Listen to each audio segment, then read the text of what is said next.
Čaute, ahojte, vítajte v novom videu, vítajte v mojom backstage, asi to tak môžeme nazvať, nie? Dnes vám chcem predstaviť toto svetlo, je to pre mňa nové, objednal som AliExpress klasika, nech sa netvárime ostatní, že nie. Veľmi trendové svetlo na eventoch. Číňania sľubujú, že 350 W celkový odber, na to sa pozrieme. A má to dve možnosti, buď 16 alebo 37 kanálov, čiže 16 alebo 37 kanálov. Hneď si ukážeme všetky funkcie. Je to RGB Warm White farba. To RGB je skôr také doplnkové. Tuto to vidieť, pekne dokola sú uložené ledky. Je to v podstate len LED pásik.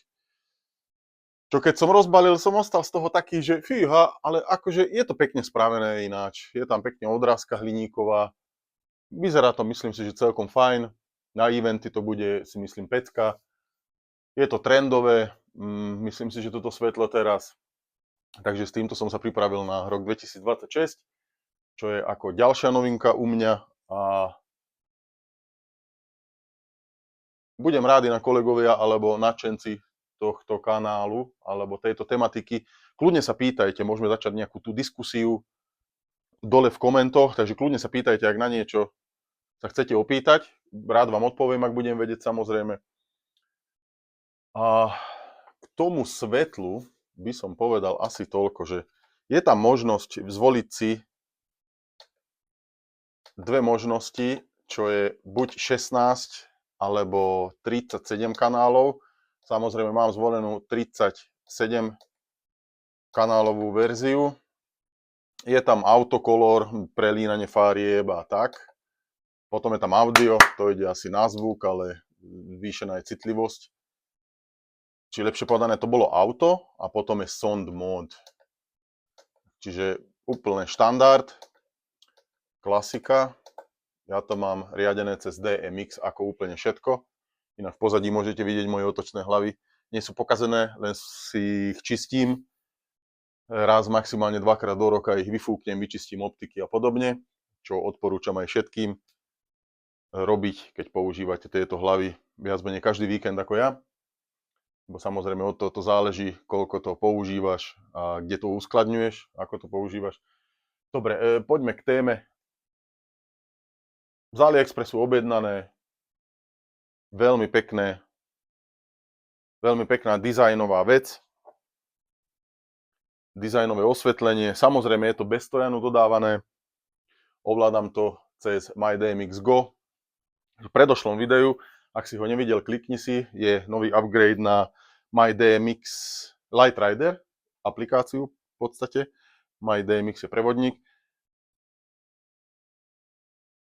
Je tam jeden veľký mínus, čo sa týka Light Rider aplikácie. V Color FX, kde si meníš farby v podstate tohto zariadenia teraz. Teraz tam máme iba červenú, povedzme som dal.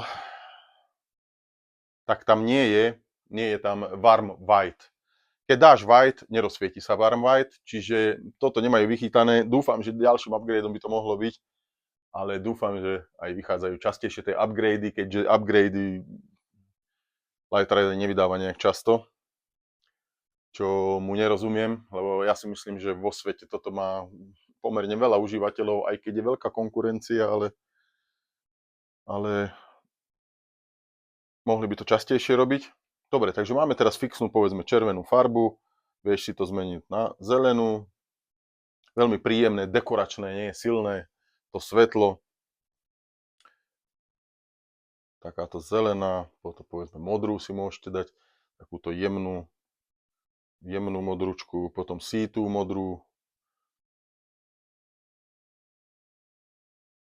a tak ďalej. Toto je akože biela, ale je to RGB, čiže je to miešaná biela, čiže rozsvietením red, green, blue, červená, zelená, modrá. Ale dobre, podstate tohto svetla je warm white. Warm white, aby som si dokázal zautomatizovať na aplikácii. V tých 37 kanáloch, inak aj v 16 som pozeral v návode,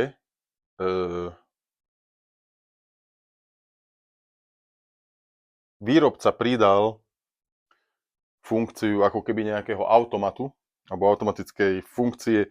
Takže v tej farbe, v tých kanáloch, keď si vytiahneš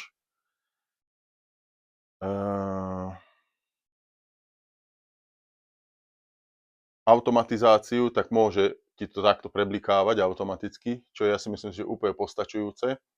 Ale u mňa bola podstata presne toto. Tento warm. Ako už, myslím si, že cez video vidíte, že to fakt peckuje. Výrobca píše, že 350 W celkový odber. No akože dokáže to naozaj silno svietiť. Takže viac menej sa to dá troška použiť ako nejaký blinder. Ja troška stiahnem hlavný dimmer.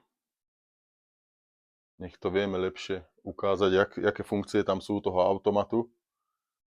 Dá sa tam takéto prelínačky, pomalé zrýchľovanie tempa. Takisto môžeš primiešávať tu tie farby RGB.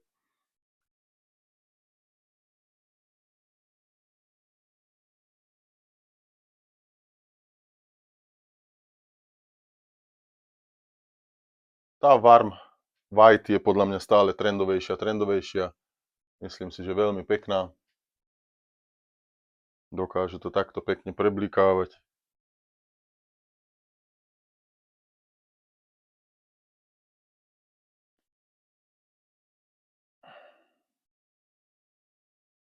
Ten výkon je naozaj slušný. Teraz to máme na 40% výkonu. A už vidíte, aký výkon. Už tuto to začína byť nepríjemné, keď to priamo pozrieš.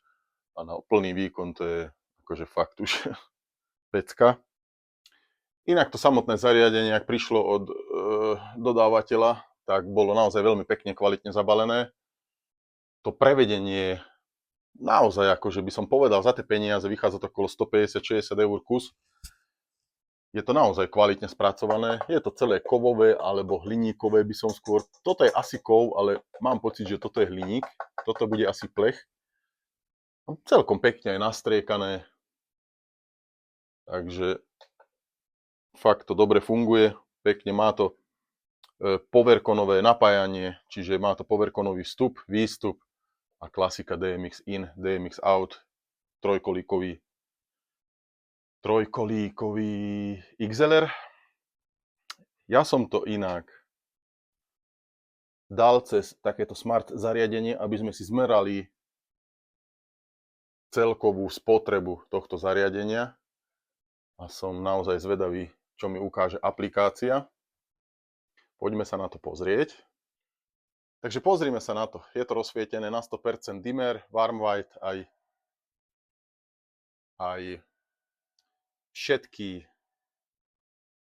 RGB prifarbovacie ledky, tie dekoračné, čo tam sú. Vtedy to má spotrebu kompletný odber zo zásuvky 60 W, nejakých pol ampéra. Ako môžete počuť, neviem, či to počuť, asi po 2-3 minútach, jak som to rozsvietil na plné, ten warm white, ten plný výkon, čo myslím si, že naozaj fakt veľmi silné, tak sa spustilo aktívne chladenie, čiže spustil sa ventilátor pravdepodobne na zdroji.